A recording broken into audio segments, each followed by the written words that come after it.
এটা তারই একটা ইসে লাইসেন্সকৃত হাতিয়ার পিস্তলের একটা ম্যাগজিনতে থাকে, একটা খালি ম্যাগজিনটা ওইটা ভুলে ওনার ইসে রয়ে গেছিল ওইটা। এটা বিদেশ যাওয়ার কিছু না, হয়তো ভুলে অনেক সময় আপনি দেখেন হয়তো চশমাটা নিয়ে যাবেন, ভুলে হয়তো চশমা না নিয়ে মোবাইলটা নিয়ে রওনা হয়ে গেলেন, এরকম এই ভুল, এটা একটা মানে জাস্ট একটা ভুল।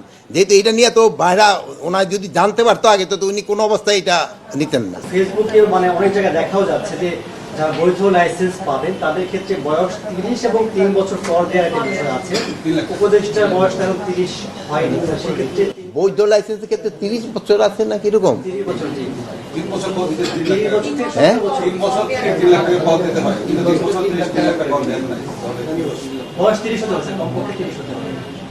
আমি অবশ্যই আইনটা মানে নতুন আইন হচ্ছে, আমি যেহেতু এই আইনটা পুরোটা দেখি না, এই ব্যাপারে আমি কিছু বলতে পারবো না। আরেকটা বিষয়, এয়ারপোর্টে 2 দফা তিনি স্ক্যান করে চলে গেছেন, থার্ড টাইমে ওনার ব্যাগিংটা ধরা পড়েছে। আমি এয়ারপোর্টে সিকিউরিটি সিস্টেম এই জন্য আমি অলরেডি বলেছি, যে হোক অনেক সময় আছেন যেমন ধরেন হয়তো আমার ভাই আপনাকে ইয়ের নেতা, উনি যে সময় ঢুকে অন্যান্য সময় থেকে উনি একটু প্রিভিলেজ পায়, এই প্রিভিলেজটা যেন কারো ক্ষেত্রে না হয়, সবার ক্ষেত্রে যেন আইনটা একইভাবে প্রয়োগ করে, এই জন্য বলা হয়েছে।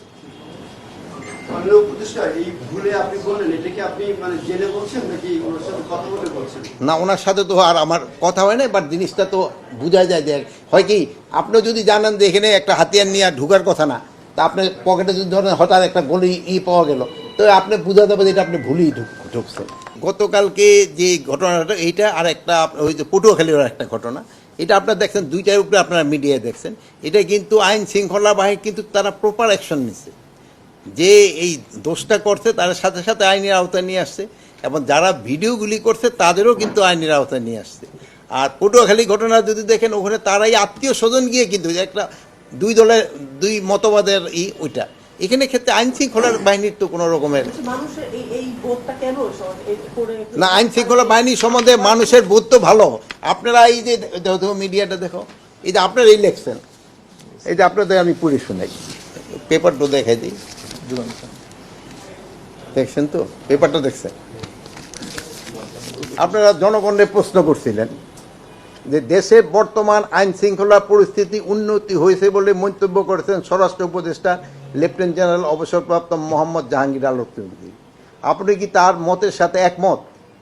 এখানে 62% লোক বলছে হ্যাঁ,